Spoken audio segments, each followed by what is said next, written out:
খেৰাই আমি আমাৰ বেঙনাটি গাঁৱত উদযাপন কৰিছোঁ। এইটো আমাৰ মানে খেৰাই আমাৰ খেতিৰ লগত মানে ৰিলেটেড হয়। তো আমি চবেই আমাৰ চবেই বেঙনাটিবাসী সকলোৱে মানে লগ লাগি পেলাই এইটো উদযাপন কৰিছোঁ আৰু আমি চবেই মানে নাচিছোঁ। ভাল লাগিছে। Thank U.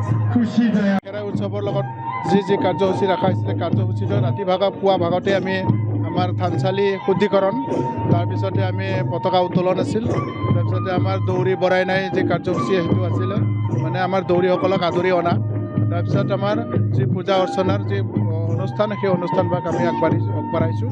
আৰু তাৰ লগতে আমাৰ এটা কাৰ্যসূচী বৃহৎ কাৰ্যসূচী এটা আছিলে আমাৰ হাঞ্জাচুৰ নাই যাক শোভাযাত্ৰা, সেই শোভাযাত্ৰাতে আমি গোটেই গাঁওখনৰ লগতে আমাৰ ওচৰে পাঁজৰে থকা যিবিলাক অঞ্চল সেই অঞ্চল সামৰি পেলাই আমি শোভাযাত্ৰা এটা অনুষ্ঠান ৰাখিছোঁ।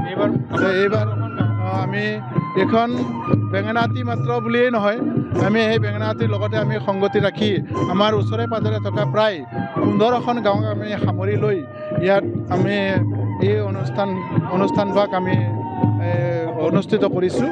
আৰু ঠিক তেনেদৰে আমাৰ সুদূৰ তেজপুৰৰ পৰাও আমাৰ ইয়াত অংশগ্ৰহণ কৰিবৰ কাৰণে আহিছে, ধেমাজিৰ পৰাও আমাৰ ইয়াতে দুগৰাকীকে আমাৰ যিসকল দৌৰী ধেমাজি জিলাৰ দৌৰী তেওঁলোকে ইতিমধ্যে আহি পেলাই আমাৰ এই অনুষ্ঠানত অংশগ্ৰহণ কৰিছে। সেইখিনিকে আছিলে আজি আমাৰ কাৰ্যসূচী। সৌভাগ্য আমাৰ যি পুৰণিকলীয়া 149 বছৰীয়া যি মানে আমাৰ খেৰাই পৰ্ব আজি আমি পালন কৰিছোঁ। ইয়াতে আপোনালোকক প্ৰথমে আপোনালোকৰ চেনেলটোলৈ আমি ধন্যবাদ জনাইছোঁ যে আমাৰো যি বড়োসকলে প্ৰত্যেক বছৰ পালন কৰি অহা খেৰাই উৎসৱ আপোনালোকে প্ৰচাৰ কৰি আহিছে। এইবাৰ আমি সমিতিৰ ফালৰ পৰা সহস্ৰ কোটি আপোনালোকলৈ ধন্যবাদ জ্ঞাপন কৰিছোঁ। বিৰাট উলহ মালহৰ মাজেৰে আজি সন্ধিয়া প্ৰায় 10টা বজালৈকে আমাৰ যি কাৰ্যসূচী আছে সেয়া চলিব।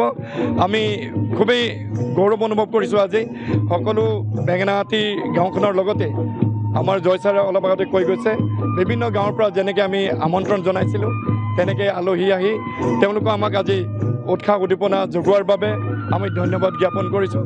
আমি ভাল পাইছোঁ আপোনালোককো আৰু সদৌ ৰাইজকো ধন্যবাদ।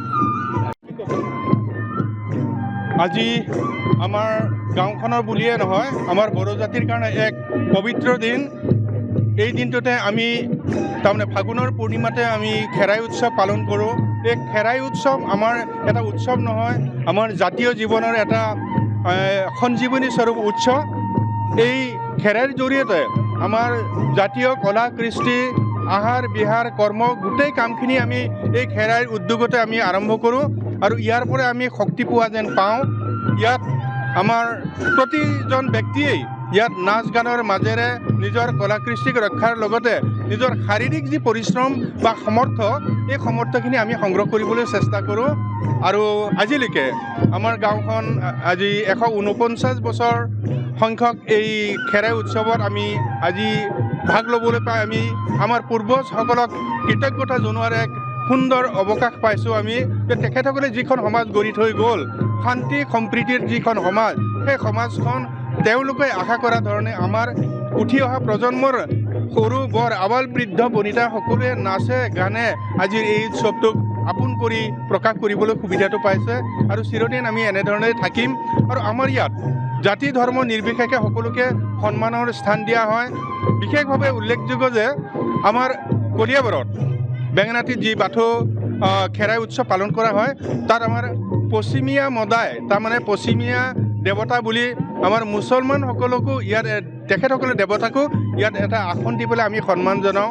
অৰ্থাৎ আমি যিখন দেশত বাস কৰিছোঁ সেই দেশৰ প্ৰতিটো জাতি জনগোষ্ঠীৰ দেৱ দেৱগণ সকলো ইষ্ট দেৱতা সকলোকে এই খেৰাইৰ জৰিয়তে আমি সন্মান জনাবলৈ প্ৰয়াস কৰি আহিছোঁ।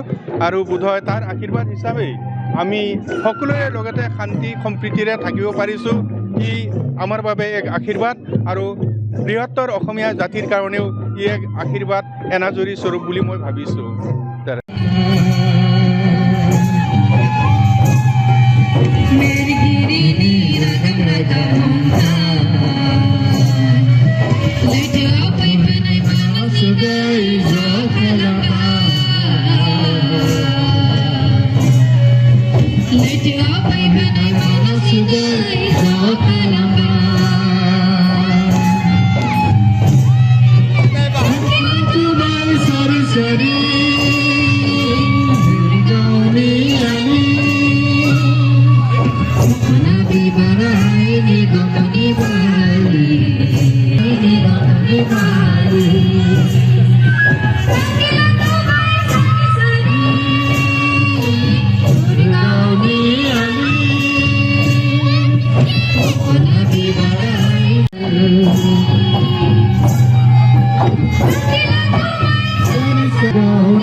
যিকোনো খবৰৰ বাবে যোগাযোগ কৰক আমাৰ এই নম্বৰত 9181 307 2221।